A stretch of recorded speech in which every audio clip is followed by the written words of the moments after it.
Help is the only four-letter word in the English language that another person cannot deny another person. Think about it. When someone asks for help, how many times do you say no?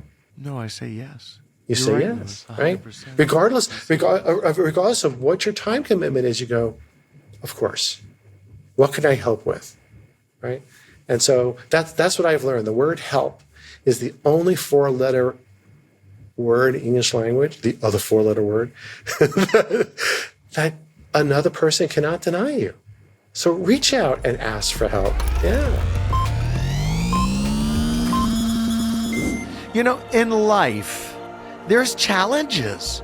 I think it's supposed to be designed that way. And sometimes these challenges come in life, well, the ones that we didn't design and sign up for, and they want to show up anyway. For me, let's go back to a different era in time. For many of you know me beyond just the podcast as a profession and mortgage lending. And in 2007, there was the biggest collapse of our industry in history was the mortgage meltdown that began on August 17th that year of 07. And here I am before that moment playing the world as a superhero. Everything's working amazing. Gosh, my business is strong. I'm strong. I'm in my 30s doing amazing things. Several offices, multiple houses, cars. I had multiple Porsches. I mean, fantasy stuff. And then my body shut down. And then the industry shut down. And then all of a sudden, the storm of my life came and it hit me right when I was turning 40. And the world that I had created was literally crumbling in front of me as I understood it. In fact, a lot of my capital was spent recently before the 07. It was in 06. I bought a beautiful building in San Diego and remodeled the heck out of it. I staffed it all up, and then I unplugged it. And then I unplugged myself because my body shut down. And so when I say I was in a port of life where I felt like a superhero that all of a sudden was shut down, that was me. And I met this wonderful, beautiful person in my life through my CPA Bob Mepos at the time, Louis Esbin. And Bob had told me, Robert had told me, go, Scott, there's a path available to reset from this dark moment right now. I think it would be really valuable. Can we have a group meeting with Louis Esbin and talk to him about what happens for people that are entrepreneurs? What happens to people that are homemakers? What happens to people when life gets disrupted in a way that you can't control? Well, today's guest, he is the epitome at sponsoring believing in others' dreams. Louis helps others refine the path once life tries to disturb us from it. And so, Louis, you've touched my life in such an impactful way at a time in life I needed to be impacted positively. That was you doing it, doing amazing things. I'm super grateful. So, Louis, what you did for me is you helped me reset. And you help many people in this beautiful world. You're in California, Louis. I know you're now in other areas as well. I don't know what areas you serve, but thank you so much for joining us today. Oh, thank you for having me, Scott. It's quite an honor. It's good to see you. It's good to see you where you are today. I can't express the feeling of seeing you where you are today. I don't see that too often. People come into my life, they leave, and I don't often see where they go. I see where they've been. I know where they are, but very often I don't see where they're going. And I am so proud of you. I am so happy for where you are. Thank you so much, my friend. You got to meet the version of me and the darkest version of my adult life that I had to present to anybody. So, wow. I didn't think of that, Louis. I didn't think about you seeing me in that version of me and getting back to this new bright light person again. And that moment was really dark. And I have a feeling you meet many people in that moment. Well, I've always said it's like being an emergency room surgeon of the economy. You know, people get wheeled in. I do triage. I try to figure out how to get them out of it. And I patch them up and send them on their way. And how often does an emergency room surgeon see those people coming back unless something happens again? No, 100%. Yeah. And Louis, please, I think for everybody, the design of recreating ourselves is uniquely available. What I love about you is that I'll never forget. It's amazing, isn't it, people, that in life, when life gets dark, sometimes the people that were just around the minute before, they all left. They were only there for the fun time. Sometimes people run away when the bad time shows up. But then there's these gorgeous people that sometimes pop up in life that say, I'll be your superhero again. Let's get you back on track. And that's what you did for me, my friend, at a time where I needed realignment. I needed to believe again that there was a possible resetting, to realign, to come up again strong tomorrow. And for me, it took a while to refine myself again. For many of us, it's going to be different. Mm-hmm. Louis, please, can I share with you? I really was excited to have you come on because I think many of us as entrepreneurs, for those listening that might be entrepreneurs or have entrepreneurial thoughts, sometimes they work terrifically. And then sometimes we invest so much into our great ideas that had the right to be great and ended up somehow something didn't work on the path the way we envisioned. And now we're just riddled in debt. And so sometimes we get creative as entrepreneurs to lift our ideas up by the credit cards and credit tools creditors provide us to access liquidity. And sometimes entrepreneurs will use these tools to bring liquidity to life. And then sometimes that life didn't work the way they thought. What's possible? What should people that might be in that moment, Louis, that are maybe listening to us now and might be finding themselves overextended? I think life feels very heavy when we can't afford our commitments we want to keep. And it starts feeling, we start questioning ourselves. We finding it hard to eat, hard to sleep, very emotionalizing for many of us. Yeah, it is. What do you recommend? You look, I think information is critical. I think my biggest challenge today is the misinformation on the internet. And people call, I read this and I read that, or they'll talk to their aunt, or they'll talk to their cousin, and they come and they've had all this misinformation. And so, my job is to distill things down in such a way that people understand that there's a path forward. They understand that life moves on. They understand that these are tools that exist since the enactment of the Constitution of the United States. They're actually biblical in reference, and that life goes on. But you have to silence the what your cousin says and what the internet says, because everybody's situation is different. And it's those differences that I try to put people in that silo and say, this is your silo, and this is what you need to understand. And you need to tune out the noise around you. Look, I've had people come to me, and I have the conversations that we have, and I think I've got them in a good place. And they come back and blah, blah, blah, blah, blah. I'm like, something? And I've gotten to a point in my life, Scott, where I go, I'm not your guy. I'm sorry. I cannot counter the misinformation that you want to rely upon. If you want to hire me as your counsel, and I don't say hire me as your lawyer. If you want to hire me as your counsel, I'm here to counsel you. I'm here to help you out. But I can't help you counter the misinformation that you have and that you're going to be in that echo chamber. By going to the attorney Google? Google.com attorney services? Your Google law degree does not supplant my law degree.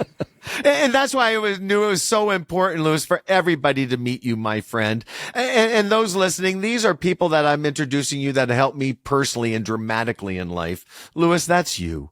And you're saying something gorgeous. Here's what I just heard. And everybody, did you hear the same thing? Life is better filtered. Find where your joy and career is activated and pay attention when it isn't. When it's no longer activated, remove it. Why? Because sometimes I bet as entrepreneurs, we believe we have to serve everybody that comes in front of us. And sometimes those somebody can be energy suckers that draw out your joy energy, and that takes it away from the other client that deserved to see that energy space. And so you're not as easily available to provide it when you're so busy soaking in the energy that's pulling it out of you. Good on you, Louis, for being able to separate yes and no. Yeah, you have to recognize that there are going to be people coming into your life who are literally black holes. Yes, good word. and they suck the light out of things. And you got to say to yourself, I don't need that. And, yes. Well, it's a choice, right, Louis? It's a choice. It's a choice. And you remember, I have a great one, my God. Well, thank you. And I have an expression I share, that, like, want, need, and afford. Right? Like, want, need, and afford. That it's very easy to say, oh, I like that. And you go out and you buy that, right? But then you have to ask the second question, like, want. Oh, do I want that? Now you begin to question yourself, right? So like and want are what the credit card companies want you to stop with, right? Because you take I like that, I want that, I take out my credit card, I buy it, right? Well, the next thing is need and afford, right? Oh, I like it. I want it. Do I need it? I got 36 pair of shoes already. Do I need another pair? Not really, right? And then the final question is, even if you fool yourself on that you need something, afford, right? Can I afford that, right? So I use it when I talk to my clients about consumerism, right? But those four words, those four concepts transcend consumerism, and they're life. Do I like that person? Do I want that person in my life? Do I need that person in my life? Can I afford to have that person in my life? And that's the black hole, right? Because you get to, can I afford? No, they're a black hole. Down you go. So a lot of these things are beyond the financial considerations. They're life lessons. Oh my gosh. Yes, Louis. And so many. And what I love about you is you get in front of so many of those darker life event moments. You've chosen to invite yourself to be powerful in a moment where most people need a powerful person to show up. You've raised your hand to rush to the fire. And most of us run from fire. My friend, you run to the fire. And you bring welcoming tools. I'll never forget my time with you. It wasn't filtering. You weren't filtering me. At least I didn't feel filtered. I felt supported, loved. I felt like there was a path for me to be there. And I think it's because I came to meet you with my student mind. And I didn't come to you with my Dr. Google or my attorney Google degree. I came with, Louis, I need help, please. What do I do from here? Because what I was trying is no longer working. I need help. Yeah. Well, and you gave me great help. And you were open to it. And may I please, that's for everybody to hear. There's help, but you got to be open to it. Yeah, you got to be open to it. And then you got to find the great people that will guide you. And people shouldn't wait, W-A-I-T, until there's too much weight, W-E-I-G-H-T, upon them. That as soon as they feel anxiety, even a germ of anxiety, they should reach out and seek professional information, or seek information from a professional and not from a Google search, And I use the word germ because remember when I was in law school, I asked a question of a professor and he says, oh, that's a germ of an idea, right? Well, a germ is the smallest living being on earth. So that's what he thought about my idea. It was so small, right? So I use the word germ when you have a germ of an anxiety, just that's such a small bit, to reach out and ask for help. Help is the only four-letter word in the English language that another person cannot deny another person. Think about it. When someone asks for help, how many times do you say no? No, I say yes. You say yes, right? Regardless of what your time commitment is, you go, of course. What can I help with, right? And so that's what I've learned. The word help is the only four-letter word in English language, the other four-letter word, that another person cannot deny you. So reach out and ask for help. Yeah. And you know what I love too? Did you hear the same thing I did, everybody? The germ moment. That's when to do it. When the smallest level of sleep is disturbed is the signal suggesting start believing there's a solution available. And if the germ starts spreading, then that means it's time to definitely, and to do what? Speak to an expert. For me, I spoke to my CPA first. And the expert for me, I was having financial obstacles. All of my tools were kind of spent on my grand ideas of my San Diego office space. And then Sylvia's redecorating of the space and all that cash it took to, and I just told myself, no problem, Scott. You'll get back after your chemo is over and you'll just go back and do everything you always did. You'll rebuild your money. Who knew the industry was going to shut down on August 17th? Life has surprises, everybody. And here's what I've learned. You don't get to control all of them. We're not supposed to be able to. Could you imagine, like, if you could literally control everything, Louis? Everything would get so beige quickly because you were controlling it all. It needs a surprise. It lets us know that we're living life. And here's another thing I've learned, everybody. Please. You know, bankruptcy is a big word, the big B. I grew up and I was born in the late 60s. I grew up in a culture that taught me that that's something you would never want to have in your life. You would never, ever want to have a bankruptcy in your life. That means it didn't work. Did you failed at something? You should avoid it at all cost. Do you know what I've learned? It's impossible to fail. There are no failures. There's just experiences. And not all experiences work the way we hope they could, but they're happening anyway. And life is full of all of them. And if what we're doing isn't working, then readjust and then instigate a new moment. And Louis, that was the time I met you. I needed a readjustment. I needed to be realigned.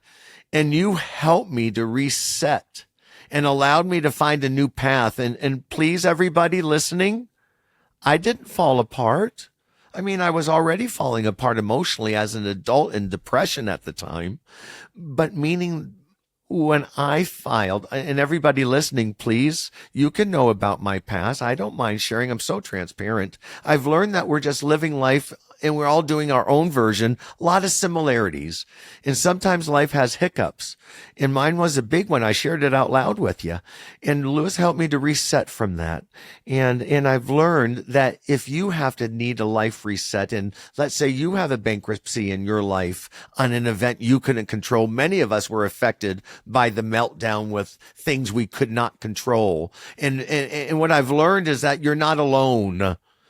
I don't know the color of perfect. I don't even know what shade that is, Louis. I don't even know how to paint the shade of perfect. I don't think perfect it has exists. a color. I don't think anybody's designed that color. And I say it on purpose.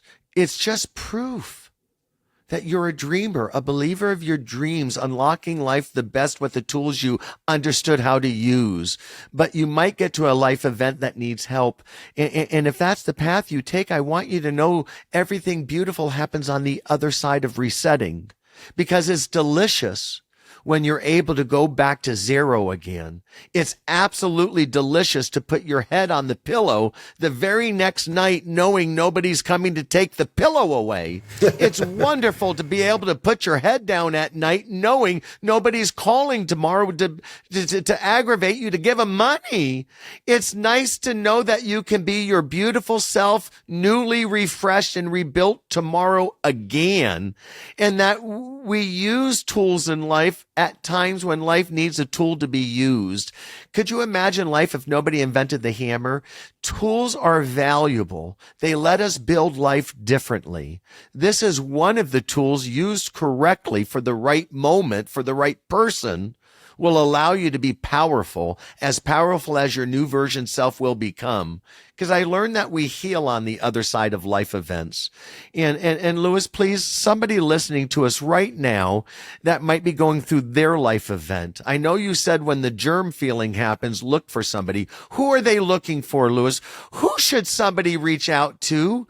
My answer is Louis. Everybody, Louis Esbin is who you reach out to, is why he's on the podcast.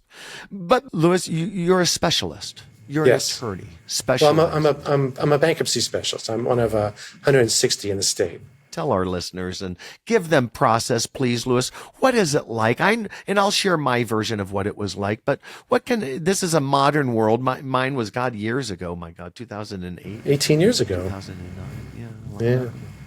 Yeah. Wow, a lot has happened. Yeah. A lot has happened, Louis.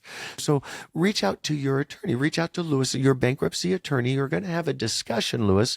And what does somebody need to do?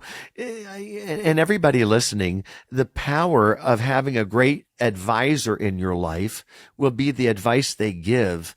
I'm very confident, and I don't want to speak for Louis, but what I love about him and known him, God working as his client, being his client and knowing him for the years, is that he gives real advice. Sometimes you meet people in life that just try to sell you them and want you to love what they are doing, and that's it. You already heard him. I let go of people, Scott. He's the opposite. He's super authentic. And that's who you want to meet when life is troubling. That's when often people come out of the dark to try to say hello to you, is when you're in dark life events. And there's a lot of ugly in the dark side of life, and they might not be there for your best interest. What I love about Louis, and I found him through Bob Mepos, my CPA, another great advisor, is that trusted advisors are available to guide us. And Louis, you've spent your career reading and understanding law that affect people's ability to believe again. And that's the classes I didn't take. And I'm so glad you did, my friend. And you brought them to life through you have an incredible way. You're like the Zen master, my friend. Holy moly. I'll never forget. I was so scared, everybody. I mean, what do? How often are you having financial crisis in life? And I was having one, and I never thought I'd ever have one at that point. Good God. I didn't know what to expect. I didn't know what to do. I didn't know what next was like. I just know I was getting all of these phone calls. I didn't have enough dollars to keep all the commitments that I wanted to have made. Commitments to me are wickedly important. It's my word that I have in life. And somehow I didn't have the tools available to make those commitments behave the same. And I was really nervous and scared to meet with you. And Bob told me that this would be a great discussion. Bob told me that this is, and he was in our first meeting, and you never let me feel alone. Yeah, that's right. I think we met in his office in Santa Monica. Yeah, that's right. In Marina Del Rey, right over there, right by the beach. That's right, Louis. He's still there. Yeah. I still keep in touch with him. He's still there, exactly, my friend. When you meet great people, you never say goodbye. You just stay connected, one way or the other. Yeah. And then you share these with other beautiful people, because sometimes in life we need a friend. And Louis, please, I felt so confident after leaving our first visit. I left feeling that there was a plan available, a resetting available that allowed me to feel like a human, that I didn't have to feel less than, even though that's how I felt at that moment. Yeah, a lot of people do. I felt at the lowest self life I ever felt, honestly, ever as an adult. And it was really dark for me, Louis. And I was so glad to have you, friend. When I meet with people for the first time, my job is to send them away feeling better about themselves. I mean, and see, it's an odd position to be in because yes, I'm a lawyer, but it's counseling. It's dealing with the people and how, and reading the people and seeing how people are. I raised my kids. I had an expression. I had a lot of expressions, a lot of phrases, but one of them that applies here is a mistake is a lesson not learned. A mistake is a lesson not learned, right? That's delicious. Isn't that good? Yeah. Right? So that is good. So when you came to me and others come to me, lessons are being learned. How did you get into this position that you got yourself in? Okay, where have you been? Okay, this is where you've been. Where are you now? This is where you are. Okay, how do we get you to the other side? Remember, I said that, to the other side, right? And so it's so important to be able to speak with people and have them understand that life's not over. It's a path. It's a journey. Let's keep moving forward. But respecting the emotions that people are having and getting them to feel better about themselves even after the first meeting. That's what's so important. If I introduce some humor and they walk away and they're laughing, it's like I've accomplished my goal for that meeting. Yes, you have, my friend. And that's what I love. And everybody hearing me, when you find the right advisor in life, it's a safe space. Mm-hmm. That's what I remembered in our meeting. You allowed and created a space of safety. And inside that space, I felt safe. These were my feelings. I can't say but I felt safe in your space, Louis. And I felt like I had a chance again. And it was really available for me to have, even though there was no guarantee we were going to get it. And they had changed all the way the laws behaved when we had met. Oh yeah. 3 years before. Yeah. And there were some dramatic changes, and it wasn't as easy for some folks as it might have been in previous years. And that's when those experts in life, right, Louis? Didn't that happen? And we weren't quite sure how the law would be interpreted because it just changed in 2005. So I had to say, well, this can happen, that can happen, but there were surprises still. Yeah, a lot of surprises that we could have had, but we navigated. Oh my gosh, yes. Those listening here, if I can give you a head start that I've learned, if you're in a moment in life that you might be facing that deserves a financial resetting, one, please know you deserve to have it. You deserve a second chance in life. Remember, if somebody judges you, did they find the color of perfect that you didn't find? I don't know. I guess not. I don't think anybody has found it, even the person who might have a thought that's less than positive for your success. And those might be the people you filter out tomorrow, just as Louis does and I do myself. I've learned you become more who you are by those you surround yourself. Surround yourself with people that believe in your dreams, that are dreamers themselves, and you'll find yourself dreaming a lot more and believing in the dreams you self-create. And so if you're in an event that needs a little resetting, important things, get your accounts together. Organize the things that you want Louis to look at. What things deserve resetting? What should Louis know about? What was yesterday's story? It's important to try to piece that together. For me, that was one of the hardest parts of my experience working with Louis and his team in resetting. For me, it was trying to remember everything I did just that day before yesterday for many years. So I made sure I was accounting for everything accurately. So if you're like me and you do a lot in life, you might forget some things. So a head start, keep a great log of the things you owe money to and the creditors you have relationships with. If you ever need a reset later, it'll be so much easier. And remember, we jog your memory, right? Because there's another expression, right? Creditors are my ditty, right? What is a creditor, right? And you heard this. A creditor is everybody and anybody who think have an idea, an inkling, or have ever had a nightmare that you owe money to. Everybody, anybody who think have an idea, an inkling, or have ever had a nightmare that you owe money to, those are your creditors. And that opens up people's minds, because most of them go, oh, I'm going to look at my credit report. No. Credit report's not going to tell the whole story. You have to look, you look under the bed, look in the dresser drawers, looking in desk drawers, look in the glove box of the car. If the cars still have glove boxes, I don't remember anymore. Whatever they call it, the center console. There we go, the center console. There we go. There might be something in there, jagging a memory. It's true. But that's what you have to do. And your world opens up. So, oh yeah, I've got these other things that I have to deal with. And when you do, magic is on the other side. This is my biggest message, that for those who need to hear this right now, and I'm glad you are hearing this right now. Why? Because you might not be in a moment right now that needs help or a resetting or any kind of advisement from Louis or another professional of sorts, but you might someday. And might this podcast be that memory that you needed to jigger to say it was the germ moment you should start the conversation? Why?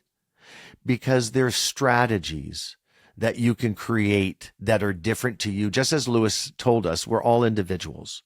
And the sooner you get with Louis to talk about what that germ feeling's about, the sooner you guys together, I say you guys, it might be two of you, one of you. I don't know how we're packaged in life right now, but it's the package that you bring to Louis and talk about, because the germ feeling's happening.